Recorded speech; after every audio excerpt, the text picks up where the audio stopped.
Hi all, welcome back to my channel. ಇವತ್ತೊಂದು ಚಿಕ್ಕ health ಅಪ್ಡೇಟನ್ನು ಕೊಡಲಿಕ್ಕಿದ್ದೇನೆ. ವಿಡಿಯೋದ ಕೆಳಗೆ ಮತ್ತು ಡೆಲಿವರಿಯ ವಿಡಿಯೋ ಹಾಕಿದ್ದಲ್ಲ, ಅದರ ಕೆಳಗೆಲ್ಲ ಕೆಲವೊಂದು ಕಾಮೆಂಟ್ಸ್ ಬರ್ತಾ ಉಂಟು. ಸ್ಟಿಚಸ್ ಪೇಯ್ನ್ ಉಂಟಾ, ಈಗ ಹೇಗಿದ್ದೀರಾ, ಗ್ಯಾಸ್ಟ್ರಿಕ್ ಸರಿ ಆಯಿತಾ ಅಥವಾ ಬೇರೆ ಏನಾದರೂ ಪ್ರಾಬ್ಲಮ್ ಉಂಟಾ ಅಂತ ಹೇಳಿ ಒಂದು ಚಿಕ್ಕ ಅಪ್ಡೇಟ್ ಕೊಡಲಿಕ್ಕೋಸ್ಕರ ನಾನು ವಿಡಿಯೋ ಶೂಟ್ ಮಾಡ್ತಾ ಇರುವಂಥದ್ದು. ಬೇಬಿ ಇಲ್ಲೇ ಉಂಟು ಮತ್ತು ಫ್ಯಾನ್ ಕೂಡ ಆನ್ ಇದೆ. ಫ್ಯಾನ್ ಆಫ್ ಮಾಡಿ ಕೂತ್ಕೊಳ್ಳಿಕ್ಕೇ ಆಗೋದಿಲ್ಲ, ಅಷ್ಟು ಸೆಕೆ ಉಂಟು. ಸ್ವಲ್ಪ ಡಿಸ್ಟರ್ಬೆನ್ಸ್ ಇರ್ಬೋದು. ಲಿಟಲ್ ಹೆಲ್ತ್ ಅಪ್ಡೇಟ್ ಏನು ಅಂತ ಹೇಳಿದರೆ, ರಿಕವರಿ ಆಗಲಿಲ್ಲ. 2 ಡೇಸಲ್ಲಿ ಇನ್ನೂ 15th ಬಂದರೆ, ಇವತ್ತು ಆ್ಯಕ್ಚುಲಿ 13th, 14th, 15th ಬಂದರೆ 1 ಮಂತ್ ಆಗ್ತದೆ ಡೆಲಿವರಿ ಆಗಿ. ಸ್ಟಿಲ್ ಕಳೆದ 2 ಡೆಲಿವರಿಯಲ್ಲಿ ಇದ್ದಷ್ಟು ರಿಕವರಿ ಆಗಿರ್ಬೋದು, ಅದರಲ್ಲಿ ಇದ್ದಷ್ಟು ಎನರ್ಜಿ ಆಗಿರ್ಬೋದು, ಅದರಲ್ಲಿ ಇದ್ದಂಥ ಒಂದು ಏನು ಹೇಳ್ತಾರೆ, ಒಂದು ಹೇಗೆ ಹೇಳೋದಂತ ಗೊತ್ತಾಗ್ತಾ ಇಲ್ಲ, ಬಟ್ ಆ ರೀತಿ ಒಂದು ಎಂತೂಸಿಯಾಸಮ್ ಉಂಟಲ್ಲ, ಅದು ನನಗೆ ಇಲ್ಲ ಈ ಸಲದ್ರಲ್ಲಿ. ಮತ್ತು ಏನಂತ ಹೇಳಿದರೆ, ಇದು ಯಾಕೆ ಈ ರೀತಿ ಆಯಿತು ಅಂತ ಹೇಳಿದರೆ, ಮತ್ತು ನನಗೆ ರಿಪೀಟೆಡ್ ಆಗಿ ಬರ್ತಾ ಇರೋ ಕ್ವೆಶ್ಚನ್ ಅಂತ ಹೇಳಿದರೆ, 3rd ಡೆಲಿವರಿಗೆ ನನಗೆ ಕೂಡ 2 ಗಂಡು ಮಗು ಅಥವಾ ನನಗೆ ಕೂಡ 2 ಹೆಣ್ಣು ಮಗು, ನನಗೆ ಕೂಡ 3rd ಸಿಸೇರಿಯನ್ ಆಗಬೇಕು ಅಥವಾ ನಾರ್ಮಲ್ ಡೆಲಿವರಿ ಆಗಬೇಕು, ಎಷ್ಟು ಗ್ಯಾಪ್ ಬೇಕು ಅಂತ ಹೇಳಿ ನಾನು ಹೇಳೋದು, 3rd ಡೆಲಿವರಿಗೆ ನೀವು 5 ವರ್ಷ ಗ್ಯಾಪ್ ಇಟ್ಕೊಂಡ್ರೆ ತುಂಬ ಅಂದರೆ ತುಂಬ ಒಳ್ಳೆಯದು. ನಿಮ್ಮ ರಿಕವರಿಗಾಗಿರ್ಬೋದು, ಮಕ್ಕಳನ್ನು ನೋಡ್ಕೊಳ್ಳಿಕ್ಕಾಗಿರ್ಬೋದು. ನಂದು ಅನ್ಎಕ್ಸ್ಪೆಕ್ಟೆಡ್ ಪ್ರೆಗ್ನೆನ್ಸಿ ಆಗಿರೋದ್ರಿಂದ ನನ್ನ ಮಕ್ಕಳಿಗಿರುವಂಥ ಏಜ್ ಗ್ಯಾಪ್ ಅಂತ ಹೇಳಿದರೆ 1 year 1 month ಅಷ್ಟೇ ಇರುವಂಥದ್ದು ಟೋಟಲ್. ಹಾಗಾಗಿ ಒಟ್ಟಿಗೆ ಅಂದರೆ ಮಂತ್ಸಲ್ಲಿ ಹೇಳಿದಾದರೆ 13 months ಅಷ್ಟೇ ಗ್ಯಾಪ್ ಇರುವಂಥದ್ದು, 2ನೇವನಿಗೆ ಮತ್ತು ಈಗದವನಿಗೆ. ಹಾಗಾಗಿ ಏನಾಯ್ತು ಅಂತ ಹೇಳಿದರೆ, ನನಗೆ ಫಸ್ಟ್ ಇದಕ್ಕೆ 3.5 ವರ್ಷ ಗ್ಯಾಪ್, ಸೆಕೆಂಡ್ ಇದಕ್ಕೆ ಈ ರೀತಿ ಆಯಿತು. ಅಂದರೆ ಸೆಕೆಂಡ್ ಡೆಲಿವರಿ ಆಗಿ 3rd ಒನ್ನಿಗೆ ಹೀಗೆ 1 year 1 month ಗ್ಯಾಪ್. ಸೊ ಅವನಿಗೆ 1 year 10 month ಆದಾಗ ನನಗೆ ಡೆಲಿವರಿ ಆಯಿತು ಆಲ್ರೆಡಿ. ಹಾಗೆ ಅವನಿಗೆ ಕೂಡ ಗೊತ್ತಾಗೋದಿಲ್ಲ ಇದು ಮಗು ಅಥವಾ ಯಾವ ರೀತಿ ಬಿಹೇವ್ ಮಾಡಬೇಕು, ಅದೆಲ್ಲ ಏನು ಸಹ ಗೊತ್ತಾಗೋದಿಲ್ಲ. ಮತ್ತು ಫಿಸಿಕಲಿ ಹೇಳಬೇಕಂತ ಹೇಳಿದರೆ, ಮೊದಲಿನ ಆ ಒಂದು ಗಾಯನೇ ಗುಣ ಆಗ್ತಾ ಇರ್ತದೆ. ಅಟ್ಲೀಸ್ಟ್ 2 years ಬೇಕು ರಿಕವರ್ ಆಗಲಿಕ್ಕೆ. ಬಟ್ ಅದಕ್ಕಿಂತ ಮುಂಚೆನೇ ಕನ್ಸೀವ್ ಆದದ್ರಿಂದ ಖಾಲಿ 1 year ಮಾತ್ರ ಸಿಕ್ಕಿದಂಥದ್ದು. ಸೊ ನಾನು ಹೇಳೋದಂತ ಹೇಳಿದರೆ, 3rd ಡೆಲಿವರಿಗೆ ನೀವೇನಿದ್ರು ಕೂಡ ಅಟ್ಲೀಸ್ಟ್ 3 years ಆದರೂ ಗ್ಯಾಪ್ ಇಟ್ಕೊಳ್ಬೇಕು. ಅದಕ್ಕಿಂತ ಮುಂಚೆ ಯಾರು ಕೂಡ ಕನ್ಸೀವ್ ಆಗಬೇಡಿ ಪ್ಲ್ಯಾಂಡ್ ಪ್ರೆಗ್ನೆನ್ಸಿ ಆದರೆ. ಯಾಕಂದರೆ ದ ರೋಡ್ ಟು ರಿಕವರಿ ಎಷ್ಟು ಟಫ್ ಅಂತ ಹೇಳಿದರೆ, ನನಗೆ ಯಾವ ರೀತಿ ಆಗಿದೆ ಅಂತ ಹೇಳಿದರೆ, it's way more tougher then I expected. So ಈ ಸಲ ಈ ರೀತಿ ಆಗ್ತದೆ ಅಂತ ನಾನು ಕನಸಲ್ಲೂ ಅಂದ್ಕೊಂಡಿರಲಿಲ್ಲ. ಹಾಗಾಗಿ ನಾನು ಅಂದ್ಕೊಂಡಿದ್ದೆ ಕಳೆದ ಸಲ ಎಲ್ಲ ಹೇಗಿತ್ತು ಹಾಗೇ ಇರ್ಬೋದು ರಿಕವರಿ. ಹೇಗಿದ್ರೆ ನನ್ನ ಬಾಡಿ ಬೇಗ ಫಾಸ್ಟ್ ರಿಕವರ್ ಆಗುವಂಥದ್ದು. ಈ ಸಲ ಟ್ಯೂಬೆಕ್ಟಮಿ ಕೂಡ ಆಗಿದೆ. ಸ್ವಲ್ಪ ಅದರಿಂದ ಏನಾದರೂ ಡಿಫ್ರೆನ್ಸ್ ಬಂದರೆ ಬರ್ಬೋದು, ಅದನ್ನು ಬಿಟ್ಟು ಬೇರೆ ಏನು ಸಹ ಅಂತ ಮೇಜರ್ ಡಿಫ್ರೆನ್ಸ್ ಇರಲಿಕ್ಕಿಲ್ಲ ಅಂತ ಹೇಳಿ. ಬಟ್ 1 month ಆಗ್ತಾ ಉಂಟು. ನನಗೆ ಹೇಗೆ ಫೀಲ್ ಆಗ್ತದೆ ಅಂತ ಹೇಳಿದರೆ, ಜಸ್ಟ್ 1 week ಬ್ಯಾಕ್ ಅಷ್ಟೇ ನಂದು ಸಿಸೇರಿಯನ್ ಆಗಿದೆ. ಜಸ್ಟ್ ನಾನೀಗ ಮನೆಗೆ ಬಂದಿದ್ದೀನಿ ಹಾಸ್ಪಿಟಲಿಂದ ಅಂತ ಹೇಳಿ. ಆ ರೀತಿ ಇದೆ ನನಗೆ ನನ್ನ ಒಂದು ರಿಕವರಿ, ನನ್ನ ಪೇಯ್ನ್ ಏನಿದೆ ಅದು ಎಲ್ಲದು ಕೂಡ. ಮತ್ತು ಸ್ವಲ್ಪ ಅಂದರೆ ಈಗ 1 month ಆಗ್ತಾ ಬಂತಲ್ಲ ಅಂತ ಹೇಳಿ ನಮ್ಮ ಮನೆಯಲ್ಲಿ ಮೊನ್ನೆ ಗೆಟ್ ಟುಗೆದರ್ ಇತ್ತು. ಸ್ವಲ್ಪ ಎಲ್ಲ ನಮ್ಮ ಅಂದರೆ ಹೊರದೇಶದಲ್ಲಿದ್ದ ರಿಲೇಟಿವ್ಸ್ ಬಂದಿದ್ದರು. ಹಾಗೆ ಜಸ್ಟ್ ಒಂದು ನೈಟ್ ಡಿನ್ನರ್ ಇತ್ತು. ನಾನೇನು ಜಾಸ್ತಿ ಓಡಾಡಲಿಲ್ಲ, ಎಲ್ಲಿ ಸಹ ಹೋಗಲಿಲ್ಲ, ಏನು ಕೆಲಸ ಏನು ಸಹ ಮಾಡಲಿಲ್ಲ. ಜಸ್ಟ್ ಈ ಮಗು ಡಿಸ್ಟರ್ಬ್ಡ್ ಇತ್ತು ತುಂಬ. ಅಂದರೆ ಹೊರಗೆ ತುಂಬ ಸೌಂಡ್ ಇರುವಾಗ ಡಿಸ್ಟರ್ಬ್ಡ್ ಇರ್ತಾರಲ್ವ ಮಕ್ಕಳು. ಅಂದರೆ ಅಷ್ಟು ನಾಯ್ಸ್ ಇಲ್ಲದೆ ಒಮ್ಮೆಲೆ ನಾಯ್ಸ್ ಆಗುವಾಗ ಅಲ್ಲಿ ಸಹ ಮಕ್ಕಳು ಮಾತಾಡ್ತಾಯಿದ್ರು, ಎಲ್ಲ ಕಡೆ ಓಡಾಡ್ತಾಯಿದ್ರು. ಹಾಗೆ ಈ ಒಂದು ನಿದ್ದೆ ಆಗಲಿಲ್ಲ ಅಂತ ಹೇಳಿ ಹೆಚ್ಚಾಗಿಯೂ ನಾನು ಹಿಡ್ಕೊಂಡೇ ಕೂತ್ಕೊಂಡಿದ್ದೆ. ನಾನು ಹಿಡ್ಕೊಂಡು ಆಚೆ ಈಚೆ ಹೋಗುವಂಥದ್ದು. ಈಗ ಯಾರಾದರೂ ಬಂದಾಗ ಹೋಗಿ ಮಾತಾಡಿಸದೆ ಒಳಗೇ ಕೂತ್ಕೊಳ್ಳಿಕ್ಕೆ ಆಗೋದಿಲ್ಲ ಅಲ್ಲ. ಸೊ ಹಾಗೆ ಮಾತಾಡಿಸ್ಲಿಕ್ಕೆಲ್ಲ ನಾನು ಹೋಗ್ತಾ ಇದ್ದೆ ಬರ್ತಾಯಿದ್ದೆ. ಬೇರೆ ಏನು ಸಹ ಕೆಲಸ ಇಲ್ಲ, ಏನು ಸಹ ಮಾಡಲಿಲ್ಲ ಅಂಥದ್ದು. ಆದರೆ ನನಗೆ ನಾನು ತಿರುಗಾಡ್ಲಿಕ್ಕೆ ಸ್ಟಾರ್ಟ್ ಮಾಡಿದ್ದೆ ಅವತ್ತು ಒಂದು 3 ಗಂಟೆ ನಂತರ. ಮತ್ತೆ ಮಧ್ಯೆ ನಾನು ರೆಸ್ಟ್ ಮಾಡ್ತಾನೇ ಇದ್ದೆ. ಬಟ್ ನನಗೊಂದು 7:30-8 ಗಂಟೆ ಆಗುವಾಗ ಉಂಟಲ್ಲ, ಈ ಡೆಲಿವರಿ ಆಗಿ 3rd ಡೇ ನಮ್ಮದು ಸ್ಟಿಚ್ ಹತ್ರ ಹೇಗೆ ಪೇಯ್ನ್ ಇರ್ತದೆ ಮತ್ತು ಬ್ಯಾಕಲ್ಲಿ ಹೇಗೆ ಪೇಯ್ನ್ ಇರ್ತದೆ ಅಲ್ವಾ. ಗ್ಯಾಸ್ಟ್ರಿಕ್ ಪ್ರಾಬ್ಲಮ್ ನನಗೆ ಈಗಲೂ ಇದೆ. ಅದಕ್ಕೆ ನಾನು ನೋಡಿ ಇಲ್ಲಿ ಟ್ಯಾಬ್ಲೆಟ್ ತಗೊಳ್ತಾನೆ ಇದ್ದೀನಿ. ಅದು ಅಲೋಪತಿ ಟ್ಯಾಬ್ಲೆಟ್ ತಗೊಂಡು ಸಾಕಾಯಿತು. ಇದು ಯಾವುದೋ ಒಂದು ಕಸ್ತೂರಿ ಮಾತ್ರೆ ಅಂತ ಹೇಳಿ ಹಸ್ಬೆಂಡ್ ಆಯುರ್ವೇದಿಕ್ ಮಾತ್ರೆ ತಗೊಂಡು ಬಂದಿದ್ದಾರೆ. ಸೊ ಇದನ್ನು ಕೂಡ ನಾನು ತಿಂತಾನೇ ಇದ್ದೀನಿ. ಇವತ್ತು ನಾನು ತಿಂದಿರಲಿಲ್ಲ, ಸೊ ಅದನ್ನು ಕೂಡ ತಿಂತಾ ಇದ್ದೇನೆ. ಫೀಡಿಂಗ್ ಸೇಫ್ ಅಂತ. ಹಾಗೆ ಆ ರೀತಿ ಒಂದು ಗ್ಯಾಸ್ಟ್ರಿಕ್ ಪ್ರಾಬ್ಲಮ್ ನನಗೆ ಯಾವ ರೀತಿ ಫೀಲ್ ಆಗ್ತದೆ ಅಂತ ಹೇಳಿದರೆ, ಈ ದೊಡ್ಡ ದೊಡ್ಡ ಬಾಲ್ಸ್ ನಂದು ಇಂಟೆಸ್ಟೈನಲ್ಲಿದೆ, ನನ್ನ ಹೊಟ್ಟೆಯಲ್ಲಿದೆ ಅಂತ ಹೇಳಿ ಕೂತ್ಕೊಳ್ಳುವಾಗ ಏನೋ ಒಂದು ಅಬ್ಸ್ಟ್ರಕ್ಷನ್ ಬಂದ ಹಾಗೆ. ಅಂದರೆ ನಮ್ಮ ಈ ಬಟ್ ಏರಿಯಾ ಮತ್ತು ನಮ್ಮ ಸ್ಟಮಕ್ಕಿನ ಮಧ್ಯದಲ್ಲಿ ನಮ್ಮ ಒಂದು ಹೊಟ್ಟೆ ಗ್ಯಾಪ್ ಏನಿದೆ ಅದರಲ್ಲಿ ಏನೋ ಒಂದು ದೊಡ್ಡ ಸ್ಟೋನ್ಸ್ ಇದೆ ಅನ್ನೋ ರೀತಿಯಲ್ಲಿ ನನಗೆ ಫೀಲ್ ಆಗುವಂಥದ್ದು. ಪ್ರೆಸ್ ಆಗಿ ಮತ್ತು ಎದ್ದು ನಿಲ್ಲುವಾಗ ನನಗೆ ಕರೆಕ್ಟ್ ಎದ್ದು ನಿಲ್ಲಲಿಕ್ಕೆ ಆಗದೇ ಇರುವಂಥದ್ದು. ಆ್ಯಕ್ಚುಲಿ ಬಾವೆಲ್ ಇದೇನಿದೆ ಅದರಲ್ಲಿ ಸ್ವಲ್ಪ ಎಲ್ಲ ಡಿಸ್ಟರ್ಬೆನ್ಸ್ ಇರ್ತದೆ ಸಿಸೇರಿಯನ್ ಆದ ನಂತರ. ಈ ಒಂದು ಬಾವೆಲ್ ಮೂಮೆಂಟ್ಸ್ ಆಗಿರ್ಬೋದು ಅಥವಾ ಈ ಡೈಜೆಷನ್ ಇದೆಲ್ಲ ಕರೆಕ್ಟಾಗಿ ಆಗಲಿಕ್ಕೆ 1 ಮಂತ್ ಹತ್ರ ತಗೊಳ್ತದೆ. ಬಟ್ ಈ ರೀತಿ ಇಷ್ಟರವರೆಗೆ ನನಗೆ ಆಗಲಿಲ್ಲ. ಕಾನ್ಸ್ಟಿಪೇಷನ್ ಇಲ್ಲ ನನಗೆ, ಅದು ಆ ರೀತಿ ತೊಂದರೆ ಇಲ್ಲ. ಬಟ್ ಏನೂ ಸರಿ ಇಲ್ಲ ಆ ರೀತಿ, ಅಂದರೆ ನಮಗೆ ನಮ್ಮ ಬಾಡಿ ಒಳಗೆ ಗೊತ್ತಾಗ್ತದೆ ಅಲ್ವಾ. ಸೊ ಆ ರೀತಿ ನನಗೆ ಅಬ್ಸ್ಟ್ರಕ್ಟೆಡ್ ಆ ರೀತಿಯಲ್ಲಿ ಫೀಲ್ ಆಗುವಂಥದ್ದು. ಮತ್ತು ನಿನ್ನೆ ಅದೇ ನಾನು ಹೇಳಿದಲ್ಲ, ಇವರು ನೆಂಟರು ಬಂದಿದ್ರು ಒಂದು 8-9 ಗಂಟೆ ಆಗುವಾಗ. 3rd ಡೇ ಸಿ ಸೆಕ್ಷನ್ ಆಗಿ 3rd ಡೇ ಇರುವಂತಹ ಪೇಯ್ನ್ ಉಂಟಲ್ಲ ಸ್ಟಿಚ್ ಏರಿಯಾದಲ್ಲಿ, ಸೇಮ್ ಅದೇ ರೀತಿ ಪೇಯ್ನ್. ಅದಕ್ಕಿಂತ ಒಳಗೆ ಯಾವ ರೀತಿ ಪೇಯ್ನ್ ಅಂತ ಹೇಳಿದರೆ, ಈಗ ಗಾಯ ಆದಲ್ಲಿ ಸ್ಪಿರಿಟ್ ಹಾಕಿದಾಗ ಉರಿ ಆಗ್ತದಲ್ಲ, ಸೊ ಆ ರೀತಿ ಬರ್ನಿಂಗ್ ಸೆನ್ಸೇಷನ್ ಆಗಲಿಕ್ಕೆ ಸ್ಟಾರ್ಟ್ ಆಯಿತು.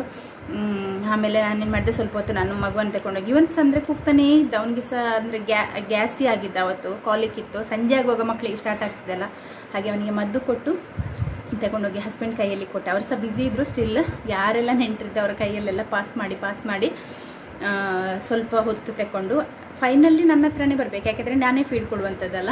ಸೊ ಹಾಗೆ ಆ ದಿನವನ್ನು ಕಳೆದಂಥದ್ದು. ಬಟ್ ರಾತ್ರಿ ಮಲಗಲಿಕ್ಕೆ ನೋಡುವಾಗ ನನಗೆ ಮಲಗಲಿಕ್ಕೇ ಆಗೋದಿಲ್ಲ ಪೇಯ್ನಲ್ಲಿ. 1 ಮಂತ್ ಆಗ್ತಾ ಬಂತು. ಯೋಚನೆ ಮಾಡಿ ರಿಕವರಿ ಎಷ್ಟು ಕಷ್ಟ ಇದೆ ಅಂತ ಹೇಳಿ. 3rd ಡೆಲಿವರಿಗೆ 3rd ಸಿ ಸೆಕ್ಷನ್, ಅದಕ್ಕೆ ಹೇಳುವಂಥದ್ದು ತುಂಬ ರಿಸ್ಕಿ ಮತ್ತು ರಿಕವರಿ ಕಷ್ಟ ಅಂತ ಹೇಳಿ ನಾನು ಮೊದಲಿಂದ ಕೂಡ ಹೇಳ್ತಾ ಇದ್ದೆ. ಈಗ ಎಕ್ಸ್ಪೀರಿಯೆನ್ಸ್ ಮಾಡ್ತಾ ಇದ್ದೇನೆ. ಆಮೇಲೆ ನನಗೆ ಡಾಕ್ಟರ್ ಕೂಡ ಲಾಸ್ಟ್ ಟೈಮ್ ಹೋದಾಗ, ಮಗುವಿಗೆ ತೋರಿಸಲಿಕ್ಕೆ ಹೋದಾಗ ನಾನು ಡಾಕ್ಟರ್ ಹತ್ರ ಕೇಳಲಿಕ್ಕೆ ಹೋಗಿದ್ದೆ, ಜಸ್ಟ್ ವಿಸಿಟ್ ಮಾಡಲಿಕ್ಕೆ ಹೋಗಿದ್ದೆ. ಆಗ ಡಾಕ್ಟರ್ ಸಹ ಹೇಳಿದರು ಪೇಯ್ನ್ ಇರ್ತದೆ ಫಟಾಫಟ್ ಆಗಿರೋದ್ರಿಂದ, 2 ಮಕ್ಕಳು 2 ಸಿಸೇರಿಯನ್ ಫಟಾಫಟ್ ಆಗಿ 3rd ಒನ್ ಆಗಿರೋದ್ರಿಂದ ಪೇಯ್ನ್ ಇರ್ತದೆ, ಇನ್ನೊಂದು 3 ದಿನಕ್ಕೆ ಟ್ಯಾಬ್ಲೆಟ್ ತಗೊಳ್ಳಿ ಅಂತ ಹೇಳಿದರು. ಸೊ ಆ 3 ಟ್ಯಾಬ್ಲೆಟಲ್ಲಿ 2 ಟ್ಯಾಬ್ಲೆಟನ್ನು ತಗೊಂಡಿದ್ದೆ. ಲಾಸ್ಟ್ ಇದು 1 ಟ್ಯಾಬ್ಲೆಟನ್ನು ನೋಡುವ ಇವತ್ತೊಮ್ಮೆ, ವೇರಿಯಬಲ್ ಪೇಯ್ನ್ ಆದರೆ ಯಾಕೆ ತಗೊಳ್ಳೋದಲ್ವ, ಕಿಡ್ನಿಗೆ ಸಹ ಒಳ್ಳೆಯದಲ್ಲ ಅಂತ ಹೇಳಿ ತಗೊಂಡಿರಲಿಲ್ಲ. ಆದರೆ ಅದನ್ನು ಮೊನ್ನೆ ಬಾಕ್ಸ್ ಎಲ್ಲ ಕ್ಲೀನ್ ಮಾಡುವಾಗ ಅಂದ್ಕೊಂಡು ಒಮ್ಮೆ ಬಿಸಾಡುವ, ಇದೆಂತಕ್ಕೆ ಇಡುವುದು ಅಂತ ಹೇಳಿ. ಬಟ್ ಇಲ್ಲಿ ಯಾವಾಗಾದರೂ ಬೇಕಾಗ್ತದೆ, ತಲೆನೋವೆಲ್ಲ ಜೋರಿದ್ದಾಗ ಬೇಕಾಗ್ತದೆ ಅಂತ ಇಟ್ಟಿದ್ದೆ. ಆ ಪೇಯ್ನ್ ಕಿಲ್ಲರ್ನ ತಿಂದು ನಾನು ಮಲಗಿದ್ದು, ಇಲ್ಲದ್ರೆ ನನಗೆ ರಾತ್ರಿ ಕೂತು ಹಾಲು ಕೊಡಲಿಕ್ಕೆ ಸಹ ಆಗ್ತಾ ಇರಲಿಲ್ಲ. ಮತ್ತು ತುಂಬ ಜನ ಹೇಳ್ತಾ ಇದ್ದಾರೆ ರೆಸ್ಟ್ ಮಾಡಿ ಅತ್ತೆ ಎಲ್ಲಿದ್ದಾರೆ ಅಂತೆಲ್ಲ ಹೇಳಿ. ಅತ್ತೆ ಇದ್ದಾರೆ, ಅವರೇ ಅಡಿಗೆ ಎಲ್ಲ ಮಾಡೋದು. ಬೆಳಿಗ್ಗೆ ನಾನು ಟೀ ಮಾಡ್ತೇನೆ, ಇದ್ದು ಟೀ ಮಾಡಿ ಸಿಯೋಂದು ಲಂಚಿದು ಏನು ಕೊಡಲಿಕ್ಕಿದೆ ಅದನ್ನೆಲ್ಲ ಪ್ರಿಪೇರ್ ಮಾಡಿ ಅವನನ್ನು ಶಾಲೆಗೆ ಕಳಿಸಿದ ನಂತರ ನಾನು ಬಂದು ರೂಮ್ ಸೇರಿದರೆ ಮಗುವಿದ ವಿಷಯಕ್ಕೆ ಮತ್ತು ಕೆಲವೊಂದು ಸಣ್ಣ ಪುಟ್ಟ ವಿಷಯಕ್ಕೆ ಮಾತ್ರ ನಾನು ಹೊರಗೆ ಹೋಗುವಂಥದ್ದು. ಮತ್ತು ಆದಷ್ಟು ಹೊತ್ತು ನಾನು ಮಗುವಿನ ಜೊತೆನೇ ಇಲ್ಲೇ ಬೆಡ್ಡಲ್ಲಿ ಇರ್ತೇನೆ, ಎಲ್ಲಿ ಸಹ ಹೋಗೋದಿಲ್ಲ. ಮತ್ತು ನನಗೆ ಹಗಲಲ್ಲಿ ಮಲಗಿ ಅಭ್ಯಾಸ ಇಲ್ಲ, ನಿದ್ದೆ ಬರೋದಿಲ್ಲ ನನಗೆ. ರಾತ್ರಿ ಎಷ್ಟು ಮಲಗದಿದ್ದರೆ ಸಹ ಹಗಲಲ್ಲಿ ನಿದ್ದೆ ಬರೋದಿಲ್ಲ. ನಿದ್ದೆ ಮಾಡಿದರೆ ಸಹ ಮಲಗುವ ಟೈಮ್ನಲ್ಲಿ ಇವನು ಎದ್ದೊಳ್ತಾನೆ, ಅದು ನನಗೆ ಸರಿಯಾಗೋದಿಲ್ಲ. ಹಾಗೆ ನಾನು ಜಸ್ಟ್ ಫ್ಲ್ಯಾಟಾಗಿ ಮಲಗಿ ರೆಸ್ಟ್ ಮಾಡ್ತೇನೆ. ಯಾರು ಅಂದ್ಕೊಳ್ಬೇಡಿ ನಾನು ರೆಸ್ಟ್ ಮಾಡ್ತಾ ಇಲ್ಲ ಅಂತ ಹೇಳಿ, ಈ ಸಲ ರೆಸ್ಟ್ ಮಾಡ್ತಾ ಇದ್ದೇನೆ. ಅದಕ್ಕೆ ಹೌಸ್ ಹೆಲ್ಪನ್ನು ಕೂಡ ಹೈರ್ ಮಾಡಿರುವಂಥದ್ದು. ನಮ್ಮ ಹೌಸ್ ಹೆಲ್ಪ್ ಒಂದು 9:30-10 ಗಂಟೆ ಆಗುವ ಟೈಮಲ್ಲಿ ಬರ್ತಾರೆ. ಮನೆ ಗುಡಿಸಿ ಒರೆಸಿ, ನಾನು ಅದೇ ಬಕೆಟಲ್ಲಿ ಸಪ್ರೇಟ್ ಹಾಕಿಟ್ಟಿರ್ತೇನಲ್ಲ ಬಟ್ಟೆ, ಸೊ ಅದನ್ನು ವಾಶ್ ಮಾಡಿ ಮಿಷಿನಲ್ಲಿ ಹಾಕಿ ಸ್ಪಿನ್ ಮಾಡಲಿಕ್ಕೆ ಹೇಳೋದು. ಅಂದರೆ ಅವರಿಗೆ ಹಿಂಡಿ ಎಲ್ಲ ಹಾಕಲಿಕ್ಕೆ ಕಷ್ಟ ಆಗ್ತದೆ ಅಲ್ವಾ. ಅವ್ರ ಸಲ ಹಿಡಿ ಅಷ್ಟೇನು ಅಂದರೆ ತುಂಬ ಅಂದರೆ ಗಟ್ಟಿ ಇರೋರೆಲ್ಲ ಏನು ಸಹ ಅಲ್ಲ, ಅವ್ರು ಬರ್ತಾರಲ್ಲ, ಹಾಗೆ ಅವರಿಗೆ ಹೆವಿ ಆಗಬಾರ್ದು ಅಂತ ಹೇಳಿ. ಮತ್ತು ಬಟ್ಟೆ ಸಹ ಬೇಗ ಒಣಗ್ತದೆ, ಅದಕ್ಕೆ ವಾಶ್ ಮಾಡಲಿಕ್ಕೆ ಹೇಳುವಂಥದ್ದು, ಹ್ಯಾಂಡ್ ವಾಶ್ ಮಾಡಿ. ಮತ್ತು ದೊಡ್ಡ ಬೆಡ್ಶೀಟ್ ಇದೆಲ್ಲ ಎಂಥ ಸಹ ಕೊಡೋದಿಲ್ಲ, ಎಲ್ಲ ಮಿಷಿನಿಗೆ ಹಾಕುವಂಥದ್ದು. ಖಾಲಿ ಮಗುವಿದು ಬಟ್ಟೆ, ನಮ್ಮ ಬಟ್ಟೆ, ಅತ್ತೆ ಬಟ್ಟೆ, ಮಾವನ ಬಟ್ಟೆ ಸಹ ಅವರೇ ವಾಶ್ ಮಾಡ್ತಾರೆ, ಮಾವನೇ ವಾಶ್ ಮಾಡ್ಕೊಳ್ತಾರೆ. ಖಾಲಿ ಅತ್ತೆದು ಬಟ್ಟೆ, ನಮ್ಮ ಬಟ್ಟೆ ವಾಶ್ ಮಾಡಿ ಅವರು ಮಿಷಿನಿಗೆ ಹಾಕಿ ಒಣಗಲಿಕ್ಕೆ ಹಾಕಿ ಹೋಗ್ತಾರೆ. ಸೊ ಇಷ್ಟು ಕೆಲಸ, 3 ಕೆಲಸ ಅವರು ಮಾಡಿ ಹೋಗುವಂಥದ್ದು. ಅದಾದ ನಂತರ ಬಾಕಿ ಉಳಿಯೋದೆಂತ, ಅನ್ನ ಸಾರು ಮಾಡುವಂಥದ್ದಲ್ವ. ಸೊ ಬೆಳಿಗ್ಗೆದು ಬ್ರೇಕ್ಫಾಸ್ಟ್ ನಮ್ಮ ನೇಬರ್ ಕೊಡ್ತಾರೆ. ಅದರಿಂದ ಒಂದು ನಾನು ನಿಜ ಹೇಳ್ಬೇಕಂದ್ರೆ ಅಷ್ಟು ಲಕ್ಕಿ ನನಗೆ ಆಗೋದೇ ಇಲ್ಲ. ನಾನು ಇವತ್ತು ಸಹ ಮಗುವನ್ನು ನೋಡಿ ನಾನು ಆಗಾಗ ಫೀಡ್ ಮಾಡ್ತಾನೆ ಇರಬೇಕು. ಈ ದೋಸೆ ತಿಂಡಿ ಎಲ್ಲ ಮಾಡಿ ಕೂತ್ಕೊಳ್ಳಿಕ್ಕೆ ಆಗುವಂಥದ್ದು ಅದು ಕೆಲಸನೇ ಅಲ್ಲ. ಹಾಗೆ ಸ್ವಲ್ಪ ದಿನಕ್ಕೆ ಅವ್ರು ಮಾಡಿ ಕೊಡ್ತೀನಿ ಅಂತ ಹೇಳಿದ್ದಾರೆ. ಸೊ ಅವರು ಮಾಡಿ ಕೊಡ್ತಾ ಇದ್ದಾರೆ. ಹಾಗಾಗಿ ಅದರಿಂದ ಅಂದರೆ ಬೆಳಿಗ್ಗೆ ಅತ್ತೆಗೆ ಸಹ ಎದ್ದು ಮಾಡಲಿಕ್ಕೆಲ್ಲ ಆಗೋದಿಲ್ಲಲ್ಲ, ಅವ್ರು ಎದ್ದೊಳ್ಳುವಾಗನೇ ಲೇಟ್ ಆಗ್ತದೆ, 8-8:15 ಎಲ್ಲ ಆಗ್ತದೆ ಎದ್ದೊಳ್ಳುವಾಗ. ಹಾಗೆ ಆ ಟೈಮ್ನಲ್ಲಿ ಸಿವನ್ಗೆ ಕೂಡ ಸ್ಕೂಲಿಗೆಲ್ಲ ಹೋಗಬೇಕಲ್ಲ, ಹಾಗೆ ಆ ಟೈಮಲ್ಲಿ ಮಾಡಲಿಕ್ಕೆ ಆಗೋದಿಲ್ಲ. ಸೊ ಈ ಹೌಸ್ ಹೆಲ್ಪ್ ಬರೋದ್ರೊಳಗೆ ಅತ್ತೆ 9 ಗಂಟೆ ಅಷ್ಟೊತ್ತಿಗೆ ಅವರ ಬ್ರೇಕ್ಫಾಸ್ಟ್ ಎಲ್ಲ ಆಗಿ ಅನ್ನವನ್ನು ನಾವು ಗ್ಯಾಸಲ್ಲಿ ಕುದಿಸಿ ಇದು ಮಾಡೋದಲ್ಲ, ಇಂಥ ಬಾಕ್ಸಲ್ಲಿ ಇಡೋದಲ್ಲ, ಹಾಗೆ ಅದನ್ನು ಕುದಿಸಿ ಅಕ್ಕಿಯನ್ನು ಹಾಕಿ ಕುದಿಸಿ ಚೈನಾ ಪಾಟಲ್ಲಿ ಇಟ್ಟಿರ್ತಾರೆ. ಮತ್ತು ಸಾರಿಗೆ ಏನಾದರೂ ಇವತ್ತು ಪಂಪ್ಕಿನ್ ಮಾಡಿದ್ದಾರೆ, ನೆನ್ನೆದು ಸ್ವಲ್ಪ ಫಿಶ್ ಕರಿ ಇದೆ, ನೆನ್ನೆ ಫಿಶ್ ಕರಿ ಮಾಡಿದರು, ಇವತ್ತು ಸ್ವಲ್ಪ ಪಂಪ್ಕಿನ್ ಇದು ಗಸಿ ಥರ ಮಾಡಿದ್ದಾರೆ. ಸೊ ಅಷ್ಟೇ, ಅಂದರೆ ಫ್ಯಾನ್ಸಿ ಫುಡ್ಡೆಲ್ಲ ಏನು ಸಹ ಅಲ್ಲ. ಮತ್ತು ನೀವು ಅಂದ್ಕೊಳ್ಬೋದು ಬಾಣಂತಿ ಫುಡ್ ಯಾಕೆ ತಿನ್ನಲ್ಲ, ನೀವು ಯಾಕೆ ಮಾಡಲ್ಲ ಅಂತ ಹೇಳಿ. ಅವರು ಅಷ್ಟು ಮಾಡುವಂಥದ್ದು, ಅವರ ಏಜ್ 78, ಅವರು ಅಷ್ಟು ಮಾಡಿಕೊಡುವಂಥದ್ದೇ ದೊಡ್ಡದು. ಹಾಗೆ ನಾನು ಇಷ್ಟರವರೆಗೆ, ನಾನು ಪ್ರೆಗ್ನೆಂಟ್ ಇದ್ದೇನೆ ಅಥವಾ ಬಾಣಂತಿ ಇದ್ದೇನೆ ಅಂತಲ್ಲ, ನಾನು ಈ ಮನೆಗೆ ಬಂದು ಸೇರಿದಾಗಿಂದ ಇಷ್ಟರವರೆಗೆ ನಾನು ಅವ್ರ ಹತ್ರ ಏನು ಸಹ ಡಿಮ್ಯಾಂಡ್ ಮಾಡಲಿಲ್ಲ. ನನಗೆ ಅದು ಮಾಡಿಕೊಡಿ, ಇದು ಮಾಡಿಕೊಡಿ, ಅದು ಒಳ್ಳೆಯದಿಲ್ಲ. ಈಗ ಉಪ್ಪು ಕಡಿಮೆ ಇದ್ದರೂ ಕಡಿಮೆ ಇಲ್ಲದಿದ್ದರೂ ಸಹ ನಾನು ಅದು ಹೇಳೋದಿಲ್ಲ. ಯಾಕೆಂದರೆ ಒಬ್ಬರು ನಮಗೋಸ್ಕರ ಒಂದು ಕೆಲಸ ಮಾಡ್ತಾ ಇದ್ದಾರೆ ಆದರೆ ಅದಕ್ಕೆ ನಾವು ಗ್ರೇಟ್ಫುಲ್ ಆಗಿರ್ಬೇಕು. ಅದನ್ನು ಬಿಟ್ಟು ಅದರಲ್ಲಿ ನಾವು ಎಂತ ಹೇಳ್ತಾರೆ ಅಂದರೆ ಎಂತ ಹೇಳೋದು ಅಂದರೆ ಅದರಲ್ಲಿ ಏನು ಕಡಿಮೆ ಇದೆ ಅಂತ ಹೇಳಿ ಅದರಲ್ಲಿ ನೆಗೆಟಿವಿಟಿಯನ್ನು ಹುಡುಕುವಂಥದ್ದಲ್ಲ. ಅವರು ಆ ಒಂದು ಸರ್ವಿಸ್ ನಮಗೋಸ್ಕರ ಮಾಡ್ತಾ ಇದ್ದಾರೆ. ಆದರೆ ಈಗ ಅಡುಗೆ ಅವ್ರು ಮಾಡ್ತಾರೆ, ಈವನ್ ನಾನು ತರಕಾರಿ ಎಲ್ಲ ಕಟ್ ಮಾಡಿ ಕೊಟ್ಟರೆ ಸಹ ಅಡುಗೆ ಅವರು ಮಾಡ್ತಾ ಇದ್ದರೆ, ಮಸಾಲ ಅವರು ಹಾಕ್ತಾ ಇದ್ದಾರೆ ಆದರೆ ಅದು ಅವರು ಒಂದು ಮಾಡುವಂಥ ಸರ್ವಿಸ್. ಯಾಕೆಂದರೆ ಅವರಿಗೆ ಸಹ ಸುಮ್ಮನೆ ಕೂತ್ಕೊಳ್ಬೋದು, ನಾನು ಯಾಕೆ ಮಾಡಬೇಕು ಅಂತ ಹೇಳಿ. ಬಟ್ ಅವರಿಗೆ ಕೂಡ ಮೊದಲಿಂದ ಮಾಡಿ ಅವ್ರು ಮಾಡಿದ ಅಡುಗೆನೇ ಅವ್ರಿಗೆ ಇಷ್ಟ ಆಗೋದು. ಈಗ ನಾವು ಅಡುಗೆ ಮಾಡಿದರೆ ಸಹ ಅವ್ರಿಗೆ ಇಷ್ಟ ಆಗೋದಿಲ್ಲ. ಅಂದರೆ ಮೊದಲಿಂದ ಅವ್ರು ಯಾವ ರೀತಿ ಮಾಡಿ ಬಂದಿದ್ರು ಅದೇ ಅವರಿಗೆ ಇಷ್ಟ ಆಗುವಂಥದ್ದು. ಸೊ ಅಡುಗೆ ಅವರೇ ಮಾಡುವಂಥದ್ದು. ಬ್ರೇಕ್ಫಾಸ್ಟ್ ಕೆಲಸ ನಾನು ಮಾಡ್ತಾ ಇದ್ದೆಲ್ಲ ಹಾಗೆಯೇ ಡಿವೈಡ್ ಮಾಡಿ ಮಾಡುವಂಥದ್ದು ಅಷ್ಟೇ. ತುಂಬ ಜನರಿಗೆ ಅಂದರೆ ಮಿಸ್ಅಂಡರ್ಸ್ಟ್ಯಾಂಡಿಂಗ್ ಇದೆ, ಅತ್ತೆ ಇಲ್ಲ ಮನೆಯಲ್ಲಿ ಅಂತೆಲ್ಲ ಹೇಳಿ. ಹಾಗೇನು ಸಹ ಇಲ್ಲ, ಅವರೇ ಇರುವಂಥದ್ದು. ಅನ್ನ ಸಾರು ಅವರೇ ಮಾಡ್ತಾರೆ. ನಾವು ಮಧ್ಯಾಹ್ನಕ್ಕೆ ಒಂದು ಸಂಜೆಗೆ ಒಂದೆಲ್ಲ ಮಾಡೋದಿಲ್ಲ. ಇವತ್ತು ಮಧ್ಯಾಹ್ನಕ್ಕೆ ಮಾಡಿದರೆ ಅದನ್ನೇ ರಾತ್ರಿ ಊಟ ಮಾಡುವಂಥದ್ದು. ಅದೇ ಅನ್ನವನ್ನು ರಾತ್ರಿ ಊಟ ಮಾಡೋದು, ಸಾರು ಬಿಸಿ ಮಾಡೋದು, ಊಟ ಮಾಡೋದು ಅಷ್ಟೇ. ಮತ್ತು ಬೆಳಿಗ್ಗೆಗೆ ನೆಕ್ಸ್ಟ್ ದಿನ ಬೆಳಿಗ್ಗೆಗೆ ಅದೇ ಸಾರಲ್ಲಿ ನಮ್ಮ ಮನೆ ಬರೋ ತಿಂಡಿ ಏನಾದರೂ ಕೊಡ್ತಾರೆ, ಕಡುಬು, ದೋಸೆ, ನೀರು ದೋಸೆ, ಆ ರೀತಿಯಲ್ಲಿ ಏನಾದರೂ ಕೊಡ್ತಾರೆ. ಸೊ ಅದನ್ನು ಅದರಲ್ಲಿ ಡಿಪ್ ಮಾಡಿ ತಿನ್ನುವಂಥದ್ದು ಅಷ್ಟೇ. ಸೊ ಹಾಗೆ ಅಂದರೆ ಬೇರೇನು ಅಂತ ಎಕ್ಸ್ಟ್ರಾ ಕೆಲಸ ಇಲ್ಲ. ಮತ್ತು ಸಂಜೆ ಒಂದು ಒಲೆಗೆ ಸಹ ಅವರೇ ಬೆಂಕಿ ಮಾಡ್ತಾರೆ. ಮೊದಲು ನಾನು ಮಾಡ್ತಾಯಿದ್ದೆ, ಈಗ ಅವರೇ ಬೆಂಕಿ ಒಂದು ಮಾಡ್ತಾರೆ. ಮತ್ತು ಇದು ಹೊರಗೆ ಗಾರ್ಡನ್ಗೆಲ್ಲ ನೀರು ಹಾಕುವಂಥದ್ದು ಅವರೆಲ್ಲ ಮೊದಲು ಅಲ್ಲಿರುವಾಗ ಮಾಡ್ತಾ ಇದ್ದದಲ್ಲ, ಹಾಗೆ ಮಾವ ಸಹ ಅದು ಮಾಡ್ತಾರೆ, ನಾಯಿ ಊಟ ಹಾಕೋದು ಅದೆಲ್ಲ ಮಾಡ್ತಾರೆ. ಮತ್ತು ಕೆಲವೊಂದು ಚಿಕ್ಕ ಪುಟ್ಟ ಕೆಲಸ ಹಸ್ಬೆಂಡ್ ಬೆಳಿಗ್ಗೆ ಮಾಡಿ ಹೋಗ್ತಾರೆ. ಸೊ ಹಾಗೆ ನಾವೆಲ್ಲ ಡಿವೈಡ್ ಮಾಡ್ಕೊಂಡಿದ್ದೇವೆ. ಮತ್ತು ನಾನು ಈ ಸಲ ಕಂಪ್ಲೀಟ್ ರೆಸ್ಟ್ ಮಾಡ್ತಾ ಇದ್ದೇನೆ. ಇನ್ನೊಂದು ಗಮ್ಮತ್ತು ಅಂತ ಹೇಳಿದರೆ, ಈ ಮೊನ್ನೆ ಎಲ್ಲ ಅಂದರೆ ಸ್ವಲ್ಪ ಪರವಾಗಿಲ್ಲ ಅಲ್ಲ, ಓಕೆ ಇದ್ದೆ ಅಂತ ಹೇಳಿ ನಾನು ಅಂದ್ಕೊಂಡು ನವೆಂಬರ್ 1ಗೆ ನನಗೊಂದು ಕೇಕ್ ಆರ್ಡರ್ ಬಂತು.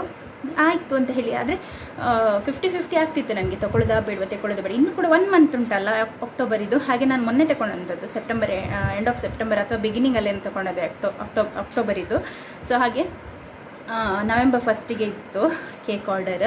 3 ಸ್ಟೆಪ್ ಇದು. ಅದರಲ್ಲಿ ಅಂದರೆ 2 ಸ್ಟೆಪ್ ಡಮ್ಮಿ, 1 ಸ್ಟೆಪ್ ಕೇಕ್, ಆ ರೀತಿಯಲ್ಲಿ. ಅದರಲ್ಲೆಲ್ಲ ಕೆಲಸ ಜಾಸ್ತಿ ಉಂಟು. ಕೇಕ್ ಮಾಡೋದು ಅಂತ ಹೇಳಿದರೆ ತುಂಬ ಕೆಲಸ, ಅದರಲ್ಲಿ ನಿಂತ್ಕೊಂಡೇ ಮಾಡಲಿಕ್ಕೆ. ಮತ್ತು ಅಷ್ಟೇ ಅಟೆನ್ಷನ್ ಬೇಕು, ಪೇಷನ್ಸ್ ಕೂಡ ಬೇಕು. ಹಾಗೆ ಅಂತ ಹೇಳಿ ನವೆಂಬರಲ್ಲಿ ಅಂತ ಹೇಳಿ ನಾನು ಧೈರ್ಯದಲ್ಲಿ ತಗೊಂಡಿದ್ದೆ ಆರ್ಡರ್. 2 ಮಂತ್ಸ್ ಆಗ್ತದೆ ಅಂತ ಹೇಳಿ. ಮೊನ್ನೆ ರಾತ್ರಿ ಬಂದು ನೋವಿಗೆ ಉಂಟಲ್ಲ, ವೆರಿ ನೆಕ್ಸ್ಟ್ ಡೇ ಬೆಳಿಗ್ಗೆ ಒಂದು 8-8:30 ಆಗುವಾಗಲೇ ನಾನು ಆ ಕಸ್ಟಮರಿಗೆ ಮೆಸೇಜ್ ಮಾಡಿದೆ. ಸಾರಿ, ನಾನೆಲ್ಲ ಫೋಟೋ ಎಲ್ಲ ಕಳಿಸಿದ್ದೆ ಅವರಿಗೆ, ಯಾವುದು ಬೇಕು, ಯಾವ ರೀತಿ ಡಿಸೈನ್ ಬೇಕು ಸೆಲೆಕ್ಟ್ ಮಾಡಿ ಅಂತ ಹೇಳಿ. ನೆಕ್ಸ್ಟ್ ಡೇನೇ ನಾನು ಮೆಸೇಜ್ ಮಾಡಿದೆ, ಸಾರಿ ನನಗೆ ಆಗಲಿಕ್ಕಿಲ್ಲ, I don't think it would be possible for me ಅಂತ ಹೇಳಿ ನಾನು ಫುಲ್ ಅವರಿಗೆ ನಾನು ಎಕ್ಸ್ಪ್ಲೈನ್ ಮಾಡಿದೆ. ಹೀಗೆ ಅವ್ರು ಕೂಡ ಲೇಡಿ, ಅವ್ರಿಗೆ ಕೂಡ ಅಂದರೆ ಮಗು ಆಗಿದೆ. ಸೊ ಅವರಿಗೆ ಅಂಡರ್ಸ್ಟ್ಯಾಂಡ್ ಆಗ್ತದೆ, C-section ಆದವರಿಗೆ ಇದು ಆಗೋ ಕೆಲಸ ಅಲ್ಲ ನನಗೆ. ಹಾಗಾಗಿ ಮತ್ತೆ ತಗೊಂಡ ನಂತರ ಅವ್ರು ಎಕ್ಸ್ಪೆಕ್ಟ್ ಮಾಡಿದೆ ಹಾಗೆಯೇ ಕೊಡಬೇಕು. ಹಾಗೂ ನನಗೆ ಕೂಡ ಒಂದು ಸ್ಟ್ರೆಸ್ ಇರ್ತದೆ ತಲೆಯಲ್ಲಿ, ಮಾಡಬೇಕು ಅಂತ ಹೇಳಿ. ಮತ್ತು ನಾನು ಅಂದ್ಕೊಳ್ತೇನೆ, I don't think it would be possible for me up to 3 months. ಹಾಗಾಗಿ ನಾನು 3 ಮಂತ್ಸ್ವರೆಗೆ ನಥಿಂಗ್, ಜಸ್ಟ್ ರೆಸ್ಟಿಂಗ್ ಅಷ್ಟೇ. ರೆಸ್ಟ್ ಮಾಡುವಂಥದ್ದು, ಪ್ರಾಪರ್ ನನ್ನ ಹೆಲ್ತ್, ನನ್ನ ಬಾಡಿ ಬಗ್ಗೆ ಕೇರ್ ಮಾಡುವಂಥದ್ದು, ಗಟ್ಟಿ ತಿನ್ನೋದು, ನಿದ್ದೆ ಬರದಿದ್ದರೆ ಮೊಬೈಲಲ್ಲಿ ಹೀಗೆ ಜಸ್ಟ್ ವ್ಲಾಗ್ಸ್ ಏನಾದರೂ ಶೂಟ್ ಮಾಡಿ ಹಾಕುವಂಥದ್ದು. ಯಾಕೆಂದರೆ ವ್ಲಾಗ್ಸ್ ಏನಾದರೂ ಹಾಕಿದರೆ ನನಗೇನಾಗ್ತದೆ ಗೊತ್ತಾ, ಒಂದು ಸ್ವಲ್ಪ ಪೇಮೆಂಟ್ ಬರ್ತದೆ. ಅಂದರೆ ಪ್ರತಿ ತಿಂಗಳು ಬರೋದಿಲ್ಲ, ಬಟ್ ನನ್ನ ಒಂದು ಇನ್ಕಮ್ ಜನ್ರೇಷನ್ ಆಗುವಂಥದ್ದು ಒಂದು ಯೂಟ್ಯೂಬಿಂದ, ಇನ್ನೊಂದು ಬೇಕಿಂಗಿಂದ, ಇನ್ನೊಂದು ಬ್ಯಾಗಿದು ಬಿಸ್ನೆಸ್ ಏನಾದರೂ ಆದರೆ ಅದರಲ್ಲಿ ಕೂಡ ಈಗ ಸ್ವಲ್ಪ ಪ್ರಾಬ್ಲಮ್ ಆಗಿದೆ ಬ್ಯಾಗಿದು ಇದರಲ್ಲಿ. ಸೊ ಅದಕ್ಕೆಲ್ಲ ಡೆಲ್ಲಿಯಿಂದ ಎಲ್ಲ ಕಾಂಟ್ಯಾಕ್ಟ್ ಇರೋದ್ರಿಂದ ಸೊ ಅದರಲ್ಲಿ ಕೂಡ ಅದರದ್ದು ಕೂಡ ಸ್ವಲ್ಪ ಪ್ರಾಬ್ಲಮ್ ಇದೆ. ಹಾಗಾಗಿ ಅದನ್ನು ಸಹ ಈಗ ಸ್ಟಾಪ್ ಮಾಡಿದೆ ನಾನು ಸದ್ಯಕ್ಕೆ. ಮತ್ತು ಬೇಕಿಂಗ್ ಹೇಗಿದ್ದರೂ ಕೂಡ ಸ್ಟಾಪ್ ಮಾಡಿದ್ದೇನೆ. ಯೂಟ್ಯೂಬ್ ನನ್ನ ಪ್ಯಾಷನ್, ಹಾಗೆ ನಿಮಗೆ ಕೂಡ ಇಷ್ಟ ಆಗ್ತದೆ. ನಾನು ಎಲ್ಲರೂ ಕೇಳ್ತಾ ಇರ್ತಾರೆ ಹೆಲ್ತ್ ಅಪ್ಡೇಟ್ ಆಗಿರ್ಬೋದು, ಅಥವಾ ಹೇಗಿದ್ದೀರಿ, ಮಗು ಹೇಗಿದೆ ಅಂತ ಹೇಳಿ. ಹಾಗೆ ನಾನು ಮಗುವಿನ ಶಾರ್ಟ್ಸ್ ಎಲ್ಲ ಹಾಕ್ತಾ ಇರ್ತೇನೆ, ಯಾರಿಗಾರು ನೋಡಲಿಕ್ಕೆ ಮನಸ್ಸಿದ್ರೆ ನೋಡಲಿ ಅಂತ ಹೇಳಿ. ಹಾಗೆ ನಾನು ಆದಷ್ಟು ಸ್ವಲ್ಪ ಕ್ಲಿಪ್ಪಿಂಗನ್ನು ತೆಕ್ಕೊಂಡು ಈ ರೀತಿಯಲ್ಲಿ ವೀಡಿಯೋಸನ್ನು ಹಾಕ್ತೇನೆ. ಸಪೋರ್ಟ್ ಮಾಡಿ, ಯಾಕೆಂದರೆ ಥ್ರೂ ಔಟ್ ದ ಡೇ ನನಗೆ ವಿಡಿಯೋ ಮಾಡಿ ಹಾಕ್ಲಿಕ್ಕೆ ಆಗ್ತದೆ ಅಂತ ಹೇಳಿ ನಾನು ಅಂದ್ಕೊಳ್ಳೋದಿಲ್ಲ. ಯಾವಾಗಲೂ ಹಾಕ್ಲಿಕ್ಕೆ ಆಗ್ತದೆ ಅಂತ ಕೂಡ ಆಗೋದಿಲ್ಲ. ಹಾಗಾಗಿ ಯಾವಾಗ ನನಗೆ ಪಾಸಿಬಲ್ ಆಗ್ತದೆ, ಯಾವಾಗ ನನಗೆ ಸ್ವಲ್ಪ ಎನರ್ಜಿ ಇರ್ತದೆ, ಆಗ ನಾನು ಹಾಕ್ತಾ ಹೋಗ್ತೇನೆ. ಸೊ ಮತ್ತು ಇನ್ನೊಂದು ರಿಪೀಟೆಡ್ ಕ್ವೆಶ್ಚನ್ ಅಂತ ಹೇಳಿದರೆ, ನನ್ನ ತಾಯಿ ಯಾಕೆ ಬರ್ತಾ ಇಲ್ಲ ಅಂತ ಹೇಳಿ. ಇದಕ್ಕೆ ನಾನು ತುಂಬ ಅಂದರೆ ಒಂದು 2 ವರ್ಷದಿಂದ ನಾನು ಇದಕ್ಕೆ ಈ ಕ್ವೆಶ್ಚನಿಗೆ ಆನ್ಸರ್ ಮಾಡ್ತಾ ಇದ್ದೇನೆ. ನಮ್ಮ ಮನೆಯಲ್ಲಿ ನನ್ನ ಮಮ್ಮಿ ಡ್ಯಾಡಿ ಇಬ್ಬರೇ ಇರುವಂಥದ್ದು. ಮತ್ತು ಡ್ಯಾಡಿ ಕೂಡ ಅಷ್ಟೊಂದು ಹುಷಾರಿರುವವರಲ್ಲ ಅವರು. ಅಂದರೆ ಅವರಿಗೆ ಸಹ ಅವರಿಗೆ ಕೂಡ ಕೆಲವೊಂದು ಹೆಲ್ತ್ ಇಶ್ಯೂಸ್ ಎಲ್ಲ ಇದೆ. ಮತ್ತು ಅವರಿಗೆ ಒಂದು ಬಿಸಿ ನೀರು ಕೂಡ ಮಾಡಿ ಕುಡಿಲಿಕ್ಕೆ ಗೊತ್ತಿಲ್ಲ. ಅಂಥ ಜನರನ್ನು ಬಿಟ್ಟು ಬರೋದು ಸಹ ಕಷ್ಟ. ಮತ್ತು ಇಬ್ಬರಿಗೆ ಕೂಡ ಏಜ್ ಆಗಿದೆ. ಮಮ್ಮಿ 53, 54 ಆ ರೀತಿಯಲ್ಲೇನೋ ಆಗಿದೆ ಅವರಿಗೆ. ಹಾಗೆ ಡ್ಯಾಡಿ ಕೂಡ ಅಬೌಟ್ 70. ಅವ್ರು ತುಂಬ ಏಜ್ ಡಿಫ್ರೆನ್ಸ್ ಕೂಡ ಇದೆ. ಹಾಗೆ ಹೀಸ್ ಅಬೌಟ್ 70. ಸೊ ಹಾಗಾಗಿ ಪಾಸಿಬಲ್ ಆಗೋದಿಲ್ಲ. ದನ ಉಂಟು, ದನದ ಹಾಲು ತೆಗಿಲಿಕ್ಕುಂಟು, ಕೋಳಿ ಉಂಟು, ಅದಕ್ಕೆ ತಿನ್ನಲಿಕ್ಕೆ ಹಾಕಬೇಕು. ಮತ್ತು ಮನೇಲಿ ಏನಾದರೂ ಕೆಲಸ ಇದ್ದರೆ, ತೋಟದ ಕೆಲಸ ಎಲ್ಲ ಏನಾದರೂ ಇದೆ, ಅದಕ್ಕೆ ಯಾರಾದರೂ ಬಂದಿರ್ತಾರೆ, ಅಥವಾ ಆಚೆ ಈಚೆ ಏನಾದರೂ ಅಂದರೆ ಎಷ್ಟೆಲ್ಲ ಒಂದು ಮನೆ ಅಂತ ಹೇಳಿದರೆ ಎಷ್ಟೆಲ್ಲ ಕೆಲಸ ಇರ್ತದೆ ಅಲ್ವಾ. ಹಾಗೆ ನಮ್ಮ ಮನೆ ಹತ್ರ ಎಲ್ಲ ಇದೆಲ್ಲ ಜಾಸ್ತಿ, ಅಂದರೆ ಕಾಫಿ ತೋಟ ಎಲ್ಲ ಇರೋದ್ರಿಂದ ಸರ್ಪ ಬರುವಂಥದ್ದು ಮತ್ತು ನರಿ ಬರುವಂಥದ್ದು ಇದೆಲ್ಲ ಉಂಟು. ಹಾಗೆ ಏನಂತ ಹೇಳಿದರೆ ಮನೆ ಬಿಟ್ಟು ಬರೋದು ತುಂಬ ಕಷ್ಟ ಆಯಿತಾ. ನಮ್ಮ ಡ್ಯಾಡಿಗೆ ಅಡುಗೆ ಎಲ್ಲ ಮಾಡಿ ಊಟ ಮಾಡಿ ಅವರಿಗೆ ಗೊತ್ತೇ ಇಲ್ಲ. ಹಾಗೆಲ್ಲ ಬಿಟ್ಟು ಬರಲಿಕ್ಕಾಗೋದಿಲ್ಲ.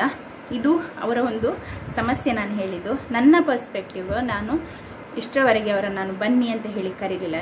ಹಾಸ್ಪಿಟ್ಲಲ್ಲಿ ನಿಲ್ಲಿಕ್ಕಾಗಿರ್ಬೋದು ಅಥವಾ ಇಲ್ಲಿ ನಿಲ್ಲಿಕ್ಕಾಗಿರ್ಬೋದು, ಬನ್ನಿ ಅಂತ ನಾನು ಕರೆಯೋದಿಲ್ಲ.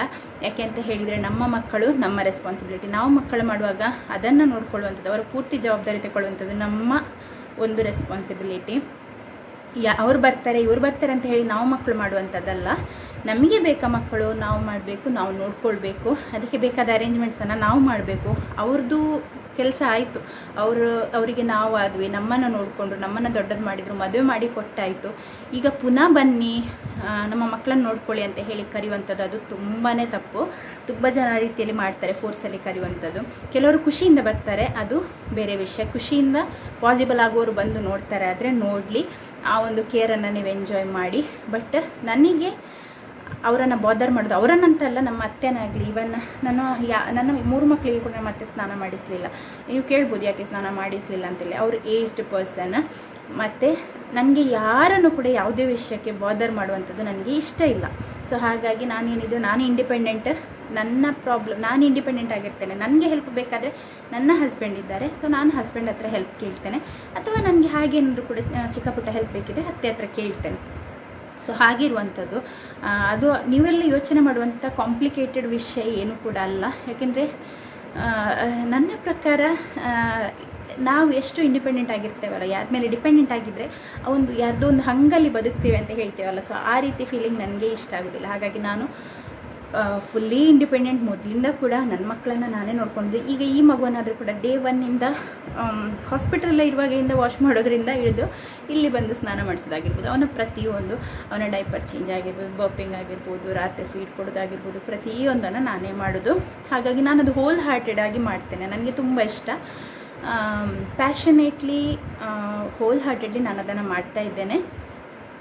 ಎಲ್ಲರೂ ಕೂಡ, ಎಲ್ಲ ವಿಮೆನ್ ಕೂಡ ಅದೇ ರೀತಿಯಲ್ಲಿ ಥಿಂಕ್ ಮಾಡಬೇಕು. ಅದನ್ನು ಬಿಟ್ಟು ಅತ್ತೆ ಬರಲಿ, ಅವ್ರು ಬರಲಿ, ಇವ್ರು ಬರಲಿ, ನೋಡ್ಕೊಳ್ಳಿ, ಸ್ನಾನ ಮಾಡಿಸಲಿ, ಅದೆಲ್ಲ ಕಾಯಬಾರ್ದು. ನಮ್ಮ ಮಕ್ಕಳು ನಮ್ಮ ರೆಸ್ಪಾನ್ಸಿಬಿಲಿಟಿ. ನಮಗೆ ನೋಡ್ಲಿಕ್ಕೆ ಆಗ್ತದೆ, ನಾವು ಮಕ್ಕಳು ಮಾಡಬೇಕು. ಬೇರೆಯವ್ರು ನೋಡಲಿ ಅಂತ ಹೇಳಿ ಅವ್ರು ಬರದೇ ಇದ್ದದಕ್ಕೆ ಕೋಪ ಮಾಡಿ ಕೂತ್ಕೊಳ್ಳುವಂಥದ್ದು, ಅವ್ರು ಬರಲಿಲ್ಲ ಅಂತ 4 ಜನರ ಹತ್ರ ಹೇಳುವಂಥದ್ದು, ಇದೆಲ್ಲ ಒಳ್ಳೆಯದಲ್ಲ. ಯಾಕಂದರೆ ಅಗತ್ಯ ಇಲ್ಲ.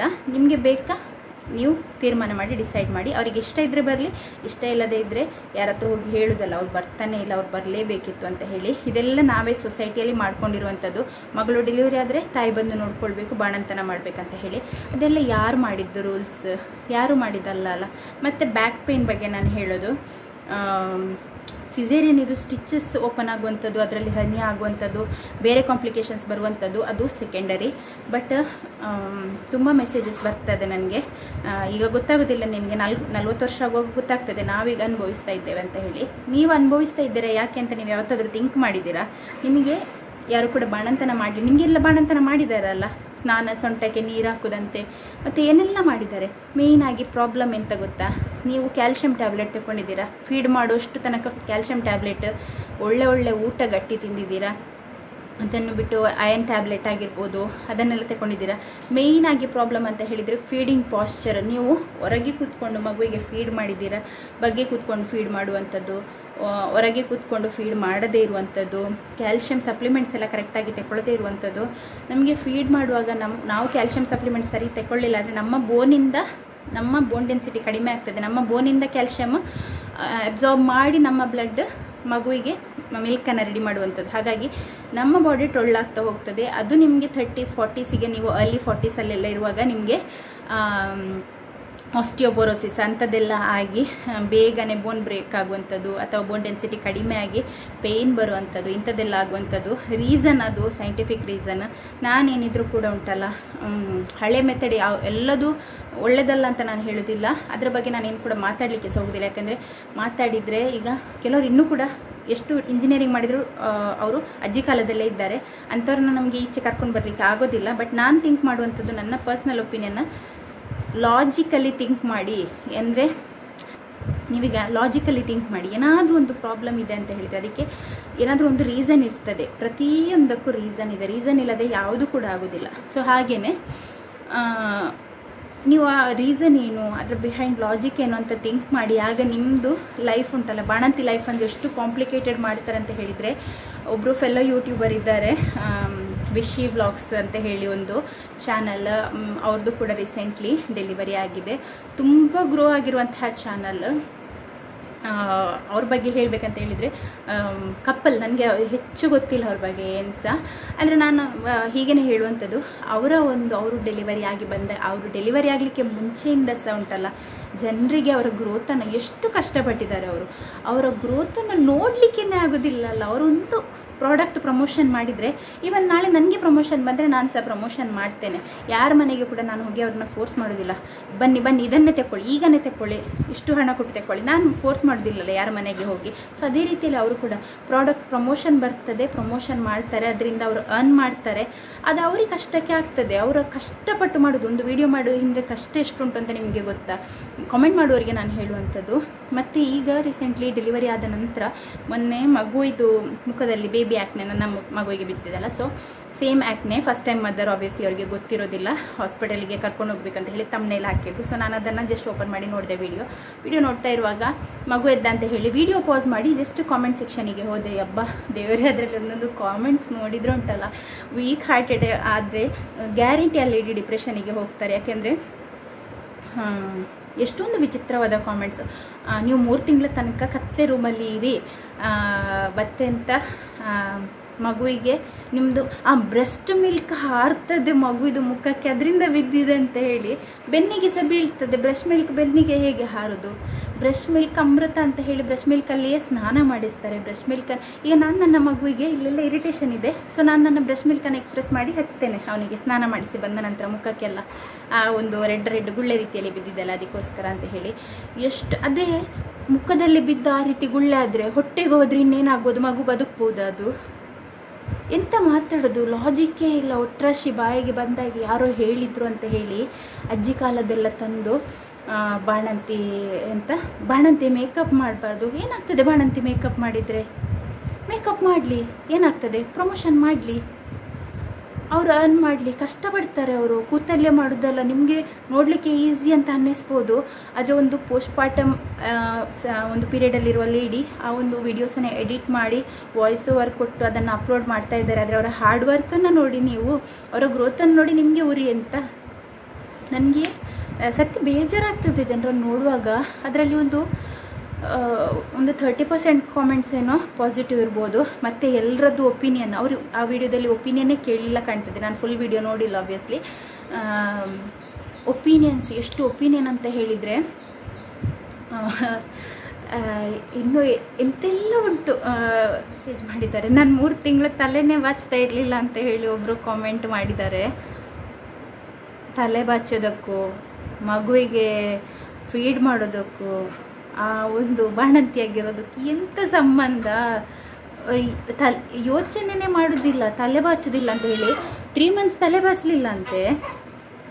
3 ಮಂತ್ಸ್ ತಲೆ ಬಾಚೋದೇ ಉಂಟಲ್ಲ, ತಲೆ ಬಾಚಲಿಲ್ಲ ಅಂತೆ. ಮತ್ತು ಸೋಪ್ ಹಾಕೋದಿಲ್ಲ ಅಂತೆ ಸ್ನಾನ ಮಾಡುವಾಗ ಕೆಲವರು.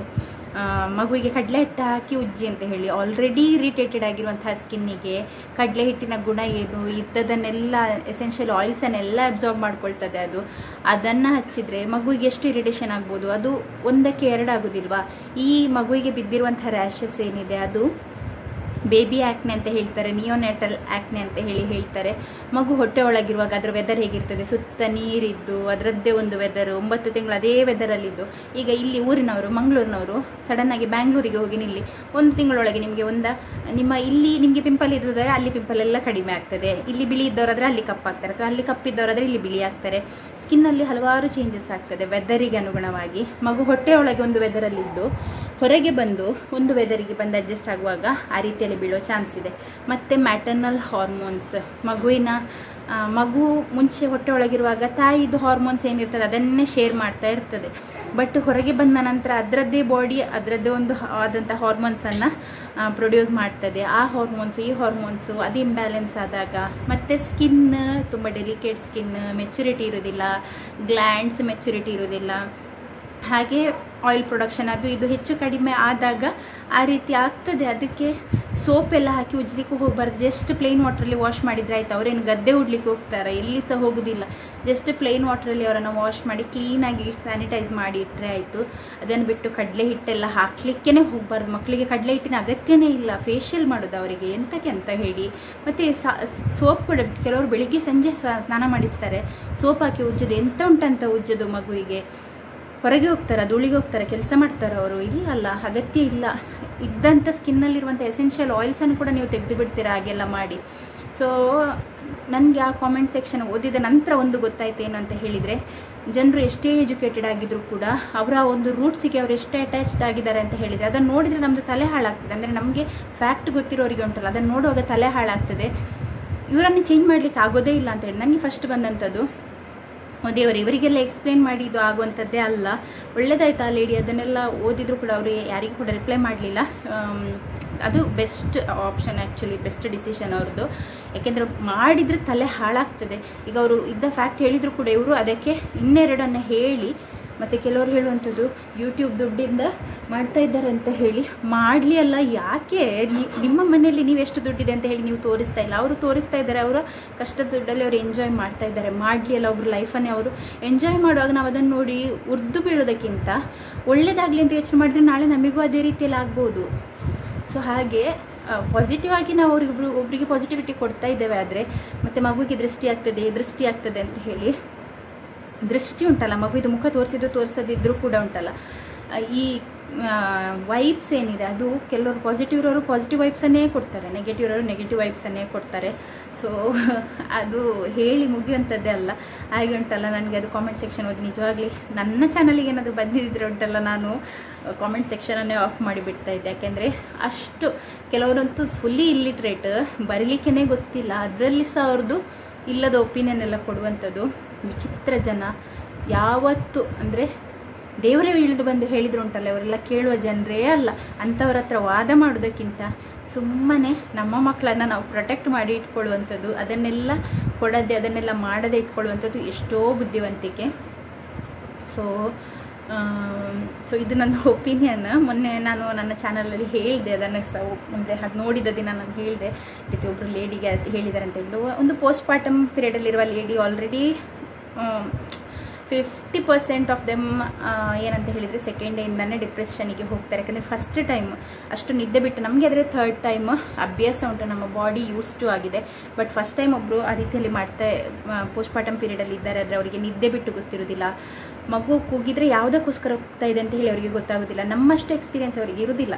ಹಾಗಾಗಿ ಏಜಲ್ಲಿ ಅವ್ರು ನನಗಿಂತ ದೊಡ್ಡವರಿದ್ದರೂ ಇರ್ಬೋದು, ಬಟ್ ಈಗ ನನಗೆ ಇರುವಷ್ಟು ಎಕ್ಸ್ಪೀರಿಯೆನ್ಸ್ ಅವರಿಗೆ ಇರಲಿಕ್ಕಿಲ್ಲ. ಯಾಕೆಂತ ಹೇಳಿದರೆ ಪ್ರತಿಯೊಂದು ವಸ್ತುವನ್ನು ನಾವು ಏಜ್ ವೈಸ್ ಕನ್ಸಿಡರ್ ಮಾಡಲಿಕ್ಕೆ ಆಗೋದಿಲ್ಲ, ಎಕ್ಸ್ಪೀರಿಯೆನ್ಸ್ ವೈಸ್ ಕನ್ಸಿಡರ್ ಮಾಡಬೇಕು. ಹಾಗಾಗಿ ಈಗ ಒಂದು ಮಗು ಕೂಗ್ತಾ ಇದೆ ಅಂದರೆ ನನಗೆ ಅಂದಾಜಾಗ್ತದೆ, ಈಗ ಸಂಜೆ ಹೊತ್ತು ಕೂಗ್ತಾ ಉಂಟಾ, ಇದು ಕಾಲಿಕ್ ಇರ್ಬೋದು ಅಂತ ಹೇಳಿ ನನಗೆ ಅಂದಾಜಾಗ್ತದೆ. ಬಟ್ ಅವರಿಗೆ ಏನಾಗ್ತದೆ, ಸೊ ಏನಾಯ್ತು ಏನೋ ಮಗುವಿಗೆ ಒಂದು ಹೊಟ್ಟೆ ನೋವು ಆಗ್ತಾ ಇರಬೇಕು ಅಥವಾ ಕಿವಿ ನೋವು ಆಗ್ತಾ ಇರಬೇಕು, ಎಲ್ಲಾದರೂ ಏನಾದರೂ ಅಂದರೆ ಏನೋ ಆಗ್ತಾ ಉಂಟು ಮಗುವಿಗೆ, ಹುಷಾರಿಲ್ವಾ ಏನೋ ಅಂತ ಹೇಳಿ. ಅಂದರೆ ಮಗುವಿದು ಬಾಡಿ ಟೆಂಪ್ರೇಚರ್ ಕೂಡ ಯಾವಾಗಲೂ ರೈಸ್ ಆಗಿರ್ತದೆ. ಸೊ ಆ ರೀತಿ ಎಲ್ಲ ಟೆನ್ಷನ್ ಇರ್ತದೆ. ಅದರ ಮಧ್ಯದಲ್ಲಿ ಇವರು ನೀವು ದುಡ್ಡಿಗೋಸ್ಕರ ಮಾಡೋದು, ನೀವು ವ್ಯೂಸಿಗೋಸ್ಕರ ಮಾಡೋದು, ನಿಮಗೆ ದುಡ್ಡು ಜಾಸ್ತಿ ಉಂಟು, ಅವರು ದುಡ್ಡು ಅವರು ಖರ್ಚು ಮಾಡಲಿ ಅಲ್ಲ, ಅವರು ಖುಷಿ ಪಡಲಿ, ಯಾಕೆ? ಸೊ ಆ ರೀತಿ ಎಲ್ಲ ಹೇಳುವಾಗ ಡಿಪ್ರೆಷನ್ ಇಲ್ಲದವರು ಕೂಡ ಡಿಪ್ರೆಷನ್ಗೆ ಹೋಗ್ತಾರೆ. ಸೊ ಎಂತ ಹೇಳೋದಲ್ಲ, ನಿಮ್ಮದು ಒಪಿನಿಯನ್ ಏನಂತ ಹೇಳಿ ಆಯಿತಾ. ನನಗೆ ಕೂಡ ಅಂದರೆ ಈ ಜನರನ್ನು ಸರಿ ಮಾಡಲಿಕ್ಕೆ ಆಗಲ್ಲ, ಯಾವತ್ತೂ ಕೂಡ ಆಗಲ್ಲ. ಯಾಕೆಂದರೆ ಒಬ್ಬೊಬ್ರದ್ದು ಒಂದೊಂದು ತುಪ್ಪ ಹಚ್ಚಬೇಕಂತೆ, ಮತ್ತು ಜೇನು ಹಚ್ಚಬೇಕಂತೆ, ಸೊ ಇಷ್ಟೆಲ್ಲ ಹಚ್ಚಬೇಕಂತೆ, ಅದು ಹಚ್ಚಿ ಇದು ಹಚ್ಚಿ ಅಂತ ಹೇಳಿ. ಹಾಗೆ ಜೇನು ಹಚ್ಚಿ ಸರಿ ಆಗೋದಾದರೆ ತುಪ್ಪ ಹಚ್ಚಿದರೆ ಯಾಕೆ ಸರಿ ಆಗ್ತದೆ ಅದು ಅಲ್ವಾ? ಮತ್ತು ಕಡಲೆ ಹಿಟ್ಟು ಹಚ್ಚಿದರೆ ಯಾಕೆ ಸರಿ ಆಗ್ತದೆ? ಅದು ಬಂದದುಂಟಲ್ಲ ಹತ್ರ 1 ತಿಂಗಳು ತಗೊಳ್ತದೆ ಕೆಲವೊಮ್ಮೆ ಮಕ್ಕಳಿಗೆ ಅದು ಗುಣ ಆಗಲಿಕ್ಕೆ. ಕೆಲವರಿಗೆ ಬೇಗ ಗುಣ ಆಗ್ತದೆ. ನಮ್ಮ ಡೇಲನಿಗೆ ಬೇಗ ಗುಣ ಆಗಿತ್ತು, ಇವನಿಗೆ ಸ್ವಲ್ಪ ಲೇಟ್. ಸಿಯಾನಿಗೆ ಬಂದಿತ್ತು, ಅವನಿಗೆ ಸಹ ಬೇಗ ಗುಣ ಆಯಿತು, ಇವನಿಗೆ ಸ್ವಲ್ಪ ಲೇಟ್. ಹಾಗೆ ಆಗ್ತದೆ, ಅದು ಹಾರ್ಮೋನಲ್ ಇಶ್ಯೂಸಿಂದ ಆಗುವಂಥದ್ದು. ಸೊ ಹಾಗೆ ಏನು ಮಾಡೋದಲ್ಲ. ನನಗೆ ಕೆಲವೊಮ್ಮೆ ಅನ್ನಿಸ್ತದೆ ಒಂದೊಂದೇ ಟಾಪಿಕ್ ತಗೊಂಡು ಲಾಜಿಕ್ ಏನು ಅಂತ ಹೇಳಿ ಜನರಿಗೆ ಎಕ್ಸ್ಪ್ಲೇನ್ ಮಾಡಬೇಕಂತ ಹೇಳಿ, ಬಟ್ ನನಗೆ ಅಷ್ಟು ಟೈಮ್ ಸಿಗೋದಿಲ್ಲ. ಹಾಗೆ ನಾನು ಒಬ್ರದ್ದು ಕಾಮೆಂಟ್ ಸೆಕ್ಷನ್ ನೋಡಿ ನನಗೆ ಬೇಜಾರಾಯಿತು, ಹಾಗೆ ನಾನು ಅದನ್ನು ಹೇಳ್ತಾ ಇರುವಂಥ. ನಾನು ಯಾವಾಗಲೂ ಅಷ್ಟೊಂದು ವಿಡಿಯೋ ನೋಡಲಿಕ್ಕೆ ಹೋಗೋದಿಲ್ಲ, ಬಟ್ ನಾನು ನೋಡಿದ ನಂತರ ನನಗೆ ಬೇಜಾರಾಯಿತು, ತುಂಬ ಬೇಜಾರಾಯಿತು. ಹಾಗೆ ಹೇಳುವಂಥದ್ದು ಯಾರು ಕೂಡ ಆ ರೀತಿಯಲ್ಲಿ ಕಾಮೆಂಟನ್ನು ಹಾಕಲಿಕ್ಕೆ ಹೋಗಬೇಡಿ. ನಿಮ್ಮ ಒಪಿನಿಯನ್ ನಿಮಗೇನೆ ಇಟ್ಕೊಳ್ಳಿ. ಒಳ್ಳೆಯದಾದರೆ ಹೇಳಿ, ಕೆಟ್ಟದಾದರೆ ಹೇಳಲಿಕ್ಕೆ ಹೋಗಬೇಡಿ. ಅವ್ರದ್ದು ಕೂಡ ನಿಮ್ದು ಅಮ್ಮ ಬರಲಿಲ್ವ ಅಂತ ಹೇಳಿ. ಅಮ್ಮನಾದರೂ ಬರಲಿ, ಅಪ್ಪನಾದರೂ ಬರಲಿ, ಯಾಕೆ ನಿಮಗೆ ಅಮ್ಮ ಬರ್ತಾರಾ, ಅಪ್ಪ ಬಂದಿದ್ದಾರಾ, ಯಾಕೆ ನೋಡಲ್ಲ, ನೀವು ಯಾಕೆ ಊರಿಗೆ ಹೋಗಲ್ಲ? ನನಗೆ ಕೂಡ ಹೇಳ್ತಾರೆ, ನೀವು ಯಾಕೆ ಊರಿಗೆ ಹೋಗಲ್ಲ ಅಂತ ಹೇಳಿ. ಊರಿಗೆ ಹೋದರೆ ನನಗೆ ಶಾಲೆಗೆ ಹೋಗುವ ಮಗ ಇಲ್ವಾ, ಅವನನ್ನು ಯಾರು ನೋಡ್ಕೊಳ್ತಾರೆ? ಊರಿಗೆ ಹೋಗಿ ಕೂತ್ರೆ ಆಯ್ತಾ? ಊರಲ್ಲಿ ಫೆಸಿಲಿಟೀಸ್ ಬೇಡುವ? ಈಗ ಮಗುವಿಗೆ 1.5 ತಿಂಗಳ ಇಂಜೆಕ್ಷನಿಗಾಗಿರ್ಬೋದು, ಮಗುವಿಗೆ ಸಡನ್ ಏನಾದರೂ ಆಯಿತು ಹೋಗಿ ಬಂದು ತೋರಿಸಲಿಕ್ಕೆ. ಈಗ ಅವರಿಗೆ ಏನಂತ ಗೊತ್ತಿಲ್ಲ, ಅವ್ರದ್ದು ಸಿಚುವೇಶನ್ ಏನಂತ ಗೊತ್ತಿಲ್ಲ. ಅವ್ರದ್ದು ಕೂಡ ಊರು ಏನಾದರೂ ಹಳ್ಳಿಯಲ್ಲಿ ಏನಾದರೂ ಇದ್ದಿದ್ರೆ ಸಡನ್ನಾಗಿ ಬಂದು ತೋರಿಸಲಿಕ್ಕೆ ಆಗ್ತದೆ. ಅವ್ರದ್ದು ಬಿಸ್ನೆಸ್ ಇರ್ತದೆ ಅಲ್ಲಿ. ಅವರಿಗೆ ಈಗ ನೀವು ಹೇಳ್ತೀರಲ್ಲ ಪ್ರಮೋಷನ್ ಮಾಡ್ತಾರೆ, ಪ್ರಮೋಷನ್ ಮಾಡಬೇಡಿ ಅಂತ ಹೇಳಿ. ಅವರು ಶಾರ್ಟ್ಸ್ ಎಲ್ಲ ಹಾಕಿದ್ರು, ಅವ್ರದ್ದೊಂದು ಶಾರ್ಟ್ ಒಮ್ಮೆ ಅವ್ರದ್ದು ವೀಡಿಯೋ ನೋಡಿದರೆ ನಮಗೆ ಅವ್ರದ್ದೇ ಪಾಪಪ್ ಆಗ್ತಿದೆ. ಹಾಗೆ ನೋಡಿದಾಗ ಒಬ್ಬರು ಒಂದು ಶಾರ್ಟ್ ವಿಡಿಯೋನ ಅಪ್ಲೋಡ್ ಮಾಡಿದರು. ಸೊ ಅದರಲ್ಲಿ ಅವರು ಮೇಕಪ್ ಮಾಡಿ ತೋರಿಸಿದ್ದಾರೆ. ಫಸ್ಟ್ ಆಫ್ ಆಲ್ ಹೇಳ್ತಿದ್ದಾರೆ ಮೇಕಪ್ಪೇ ಮಾಡಬೇಡಿ, ಬಾಣಂತಿ ಮೇಕಪ್ಪೇ ಮಾಡಬಾರ್ದು 5 ತಿಂಗಳು 6 ತಿಂಗಳು ತನಕ ಅಂತ ಹೇಳಿ. ಈಗ ನಿಮಗೆ ಗೊತ್ತಿಲ್ಲ, ನಾವು ಈಗ ನಮಗೆ ಒಬ್ಬರು ಪ್ರಾಡಕ್ಟ್ ಪ್ರಮೋಷನ್ಗೆ ನಾನು ಕೂಡ ಪ್ರಮೋಷನ್ ಮಾಡಿದ್ದೇನೆ, ಹಾಗಾಗಿ ನನಗೆ ಗೊತ್ತಿರುವಂಥದ್ದು. ಇನ್ನು ನೆಕ್ಸ್ಟ್ ಬಂದರೂ ಕೂಡ ನಾನು ಮಾಡ್ತೇನೆ. ಅದು ತಗೊಳ್ಳದೆ ಬಿಡುವಂಥದ್ದು ನಿಮ್ಮ ಖುಷಿ ಅಷ್ಟೇ. ಸೊ ನಾನು ಏನು ಹೇಳೋದು ಅಂತ ಹೇಳಿದರೆ, ಈಗ ಒಂದು ಪ್ರಾಡಕ್ಟ್ ಪ್ರಮೋಷನ್ನೇ ಬರ್ತಾ ಇದೆ ಅಂತ ಹೇಳಿದರೆ, ಹಾಯ್ ಇದನ್ನು ಪ್ರಮೋಷನ್ ಮಾಡಿ ತಗೊಳ್ಳಿ ದುಡ್ಡು ಅಂತ ಹೇಳಿ ಅಷ್ಟೇ ಕೊಡೋದಲ್ಲ. ಅದರ ಹಿಂದೆ ನಮಗೆ ಅಗ್ರಿಮೆಂಟ್ ಇರ್ತದೆ. ಈಗ ನಾನೊಂದು ಪ್ರಾಡಕ್ಟ್ ಇದು ಪ್ರಮೋಷನನ್ನು ತಗೊಂಡಿದ್ದೇನೆ ಅಂತ ಹೇಳಿದರೆ, ನನಗೆ ಈ ತಿಂಗಳಲ್ಲಿ ನೀವು 5 ವಿಡಿಯೋ ಅಥವಾ 6 ವಿಡಿಯೋ ಕೊಡಬೇಕು ಅಂತ ಹೇಳ್ತಾರೆ. ಅವರು ಹೇಳಿದ ದಿನವೇ ಹೇಳಿದ ಟೈಮಲ್ಲಿಯೇ ನಮಗೆ ಆ ವಿಡಿಯೋನ ಸಬ್ಮಿಟ್ ಮಾಡಲಿಕ್ಕೆ ಇರ್ತದೆ. ಏನೇ ಆಗಲಿ, ನಮ್ಮ ರೀಸನ್ ಏನೇ ಆಗಿರಲಿ, ಅದು ಕೊಡಲಿಕ್ಕೆ ಆಗದೇ ಇರಲಿಕ್ಕೆ ನಮ್ಮ ರೀಸನ್ ಏನೇ ಆಗಿರ್ಬೋದು, ಅವರದನ್ನು ಅಗ್ರಿ ಮಾಡೋದಿಲ್ಲ. ಯಾಕೆಂದರೆ ಅಗ್ರಿಮೆಂಟ್ ಪ್ರಕಾರ ಅವ್ರು ನಮಗೆ ಎಷ್ಟು ಪೇಮೆಂಟ್ ಕೊಡ್ತೀವಿ, ಪೇಮೆಂಟ್ ಜಾಸ್ತಿ ಸಿಗೋದಿಲ್ಲ. ಒಂದು ವಿಡಿಯೋಗೆ ಮ್ಯಾಕ್ಸ್ 500, ನನ್ನ ಲೆವೆಲಲ್ಲಿ ಇರುವವರಿಗೆ ಮ್ಯಾಕ್ಸ್ 500 ಆ ರೀತಿಯಲ್ಲಿ ಸಿಗುವಂಥದ್ದು. ಸೊ ಮತ್ತು ಪ್ರಾಡಕ್ಟಿಗೆ ಕೂಡ ನಾವೇ ಹಣ ಕೊಡಲಿಕ್ಕೆಲ್ಲ ಇರ್ತದೆ. ಸೊ ಹಾಗೆಲ್ಲ ಅಂದರೆ ಪ್ರಮೋಟ್ ಮಾಡಿದ್ದಕ್ಕೆ ಮಾತ್ರ ಹಣ ಕೊಡ್ತಾರೆ, ಬಟ್ ಪರ್ಚೇಸ್ ನಾವೇ ಮಾಡಬೇಕು, ಆ ರೀತಿಯಲ್ಲೆಲ್ಲ ಇರ್ತದೆ. ಪ್ರಮೋಷನಲ್ಲಿ ತುಂಬ ಲಕ್ಷಗಟ್ಟಲೆಲ್ಲ ಸಿಗ್ತದೆ ಅಂತ ಸಿಗ್ಬೋದು, ಮಿಲಿಯನ್ಸ್ ಮತ್ತು ಲ್ಯಾಕ್ಸ್ ಆಫ್ ಸಬ್ಸ್ಕ್ರೈಬರ್ಸ್ ಇರುವವರಿಗೆ. ಬಟ್ ನಮ್ಮಂಥ ಚಿಕ್ಕ ಯೂಟ್ಯೂಬರ್ಸಿಗೆ ಅದು ಕೊಡೋದೇ ಅದು ಪ್ರೊಸೆಸಿಂಗ್ ಆಗಬೇಕಂದ್ರೆ, ಈಗ ಎಕ್ಸಾಂಪಲ್ ಅಗಾರೋದು ಪ್ರಾಡಕ್ಟ್ ನಾನು ಏನಾದರೂ ಪ್ರಮೋಟ್ ಮಾಡ್ತಾ ಇದ್ದೇನೆ ಅಂತ ಹೇಳಿದರೆ, ಅಟ್ಲೀಸ್ಟ್ 3 ಮಂತ್ಸ್ ತಗೊಳ್ತಾರೆ ಅವರು ಈ ಪ್ರೊಸೆಸ್ ಎಲ್ಲ ಆಗಲಿಕ್ಕೆ. ನಮ್ಮದು ವ್ಯೂಸ್ ಹೇಗಿದೆ, ನಮ್ಮದು ಕನ್ಸಿಸ್ಟೆನ್ಸಿ ಹೇಗಿದೆ, ಎಲ್ಲದನ್ನು ನೋಡಿ ಅವರು ಡಿಸೈಡ್ ಮಾಡುವಂಥದ್ದು. ಅವರ ಒಂದು ಮ್ಯಾನೇಜಿಂಗ್ ಟೀಮ್ ಏನಿರ್ತದೆ ಅದರಿಂದ ಕಾಂಟ್ಯಾಕ್ಟ್ ಮಾಡ್ತಾರೆ. ಅವ್ರದ್ದು ಕೆಲವೊಂದು ಕ್ವೆಶನ್ಸ್ ಇರ್ತದೆ, ಅವರಿಗೆ ನಮ್ಮ ಡೀಟೇಲ್ಸ್ ಎಲ್ಲ ಕಳಿಸ್ಲಿಕ್ಕೆ ಇರ್ತದೆ. ಪ್ರತಿಯೊಂದು ಡೀಟೇಲ್ಸ್ ಎಲ್ಲ ಕಳಿಸಿ, ನಮ್ಮ ಒಂದು ಇನ್ಸೈಟ್ಸ್ ಎಲ್ಲ ಕಳಿಸಿ, ಅದಾದ ನಂತರ ಅವ್ರು ಡಿಸೈಡ್ ಮಾಡೋದು ಇವರಿಗೆ ಕೊಡಬೇಕಾ ಬೇಡವಾ ಅಂತ ಹೇಳಿ. ಅಂದರೆ 10 ಜನರ ಹೀಗೆ ನಿಂತ್ಕೊಂಡು ನಮಗೆ ಕೊಡಿ ಅಂತ ನಾವು ಹೀಗೆ ಕೇಳ್ತಾ ಇರುವಾಗ ನಿಮಗೆ ಕೊಡ್ತೇನೆ ಅಂತ ಹೇಳ್ತಾರಲ್ಲ. ಸೊ ಆ ರೀತಿಯಲ್ಲಿ ಪ್ರಮೋಷನ್ ಬರುವಂಥದ್ದು. ದೊಡ್ಡ ಯೂಟ್ಯೂಬರ್ಸಿಗೆ ಆ ರೀತಿಯಲ್ಲಿ ಆಗೋದಿಲ್ಲ, ಚಿಕ್ಕ ಯೂಟ್ಯೂಬರ್ಸ್ ನಾನು ಹೇಳ್ತಾ ಇರುವಂಥದ್ದು. ಸೊ ಈಗ ಅವರು ಪ್ರಮೋಷನ್ ವಿಡಿಯೋ ಮಾಡ್ತಾ ಇದ್ದಾರೆ, ಆದರೆ ಅವರಿಗೆ ಅಗ್ರಿಮೆಂಟ್ ಇರ್ತದೆ, ಇಷ್ಟು ವಿಡಿಯೋ ನೀವು ಕೊಡಬೇಕು ಅಂತ ಹೇಳಿರ್ತಾರೆ. ಈಗ ನಿಮಗೆ ಡೆಲಿವರಿ ಆಗಲಿ, ನಿಮ್ಮ ಮನೆಯಲ್ಲಿ ಸಾವು ಆಗಲಿ, ಎಂತ ಆಗಲಿ, ಅವರು ಹೇಳಿದ ಟೈಮ್ನಲ್ಲಿ ನೀವು ಕೊಡುವ ವಿಡಿಯೋ ಕೊಡಲೇಬೇಕು, ಇಲ್ಲಾಂದರೆ ನಿಮಗೆ ಪೇಮೆಂಟ್ ಕೊಡೋದಿಲ್ಲ. ಕೆಲವೊಮ್ಮೆ ನೀವು ವಿಡಿಯೋ ಹಾಕಿದರೂ ಕೂಡ ನೀವು ಕರೆಕ್ಟಾಗಿ ಆಗಲಿಲ್ಲ ಆದರೆ ಪ್ರತಿಯೊಂದನ್ನು ಅವ್ರು ಚೆಕ್ ಮಾಡ್ತಾರೆ. ನಾವು ಕಳಿಸ್ಬೇಕು ಅವರಿಗೆ ಫಸ್ಟ್, ಅವರು ಅದನ್ನೆಲ್ಲ ಚೆಕ್ ಮಾಡಿದ ನಂತರನೇ ಅಪ್ಲೋಡ್ ಮಾಡಲಿಕ್ಕೆ ಪರ್ಮಿಷನ್ ಕೊಡುವಂಥದ್ದು.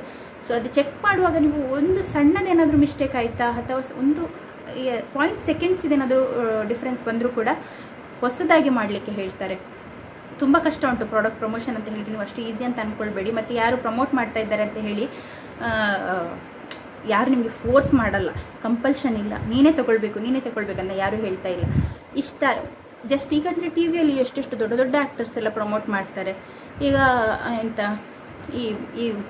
ಜುಬಾ ಕೇಸರಿ, ಇದು ವಿಮಲ್ ಪಾನ್ ಮಸಾಲ, ಯಾರದು ಅಜಯ್ ದೇವ್ಗನ್ ಮತ್ತು ಶಾರುಖ್ ಖಾನ್, ಎಂಥ ಒಳ್ಳೆ ಆ್ಯಕ್ಟರ್ಸ್ ಅವರು, ಅಂದರೆ ಲೆಜೆಂಡ್ಸ್ ಅವರು.